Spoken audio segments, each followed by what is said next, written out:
Capítulo 43. Em conversação. O Ministério da Regeneração continuou cheio de expressões festivas, não obstante se haver retirado o governador ao seu círculo mais íntimo. Comentavam-se os acontecimentos. Centenas de companheiros se ofereciam para os trabalhos árduos da defensiva, assim correspondendo ao apelo do grande chefe espiritual. Procurei Tobias para consultá-lo sobre a possibilidade do meu aproveitamento, mas o generoso irmão sorriu da minha ingenuidade e falou: André, você está começando agora uma tarefa nova. Não se precipite, solicitando acréscimo de responsabilidade. Haverá serviço para todos, disse-nos ainda agora o governador. Não se esqueça de que as nossas câmaras de retificação constituem núcleos de esforço ativo dia e noite. Não se aflija. Recorde que 30.000 servidores vão ser convocados para a vigilância permanente. Destarte na retaguarda, serão muito grandes os claros a preencher. Identificando-me o desapontamento, o bondoso companheiro bem-humorado acentuou depois de ligeira pausa. Contente-se com a matrícula na escola contra o medo. Creia que isso lhe fará enorme bem. Nesse ínterim recebi grande abraço de Lísias, que integrara na festa a deputação do Ministério do Auxílio. Com a licença de Tobias, retirei-me em companhia de Lísias para gozar de palestra mais íntima. Conhece você, indagou ele, o ministro Bevenuto? Aqui na Regeneração, o mesmo que chegou anteontem da Polônia? Não tenho esse prazer. Vamos ao seu encontro, replicou Lísias, envolvendo-me nas vibrações do seu imenso carinho fraterno. Há muito que tenho a honra de incluí-lo no círculo das minhas relações pessoais.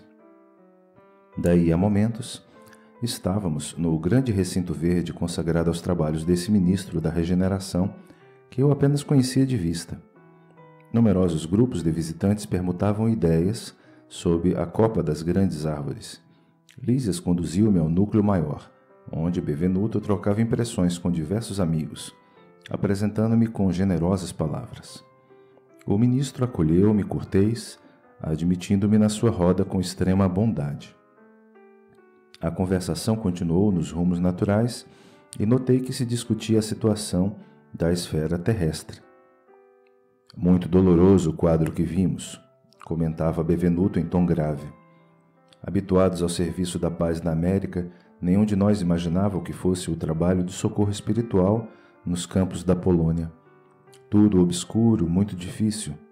Não se podem ali esperar claridades de fé nos agressores, tampouco na maioria das vítimas, que se entregam totalmente a pavorosas impressões. Os encarnados não nos ajudam, apenas consomem nossas forças. Desde o começo do meu ministério nunca vi tamanhos sofrimentos coletivos. E a comissão demorou-se muito por lá? Perguntou um dos companheiros com interesse. Todo o tempo disponível, ajuntou o ministro. O chefe da expedição, nosso colega do auxílio, julgou conveniente permanecermos exclusivamente atidos à tarefa para enriquecermos observações e melhor aproveitar a experiência. Com efeito, as condições não poderiam ser melhores. Acredito que nossa posição está muito distante da extraordinária capacidade de resistência dos abnegados servidores espirituais que ali se encontram de serviço. Todas as tarefas de assistência imediata funcionam perfeitamente, a despeito do ar asfixiante, saturado de vibrações destruidoras. O campo de batalha, invisível aos nossos irmãos terrestres, é verdadeiro inferno de indescritíveis proporções. Nunca, como na guerra, evidencia o espírito humano a condição de alma decaída, apresentando características essencialmente diabólicas. Vi homens inteligentes e instruídos localizarem com minuciosa atenção determinados setores de atividade pacífica para o que chamam impactos diretos. Bombas de alto poder explosivo destroem edifícios pacientemente edificados. Aos fluidos venenosos da metralha casam-se as emanações pestilentas do ódio e tornam quase impossível qualquer auxílio.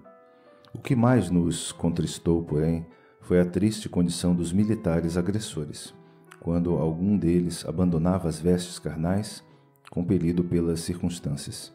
Dominados na maioria por forças tenebrosas, fugiam dos espíritos missionários, chamando-lhes a todos fantasmas da cruz.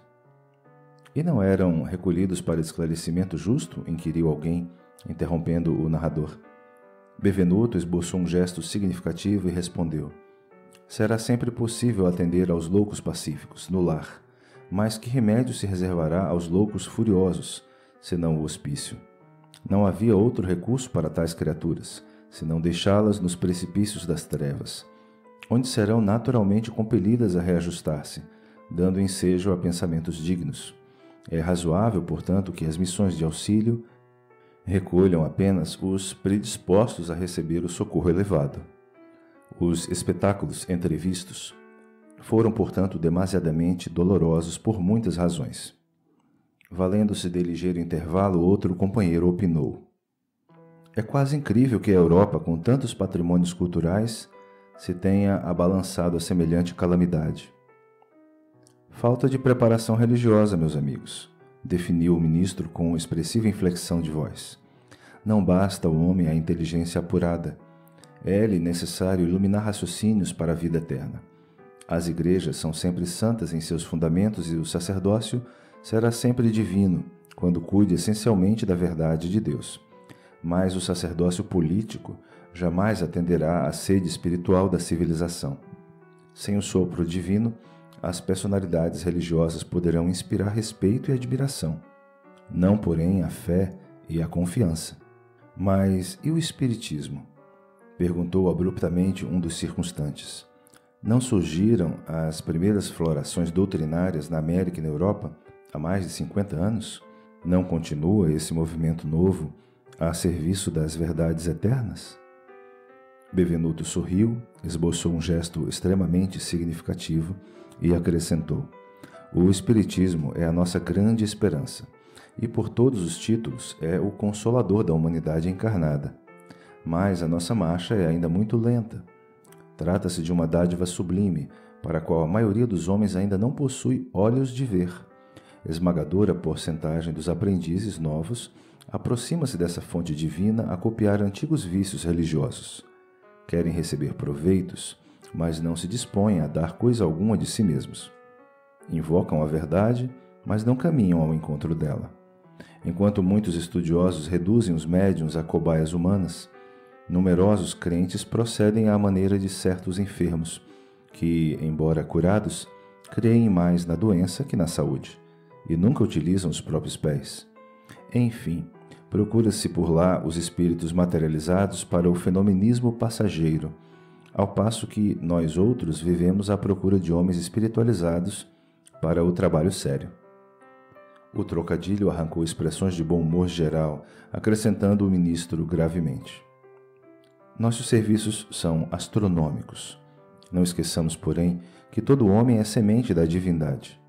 Ataquemos a execução de nossos deveres com esperança e otimismo, e estejamos sempre convictos de que, se bem fizermos a nossa parte, podemos permanecer em paz, porque o Senhor fará o resto.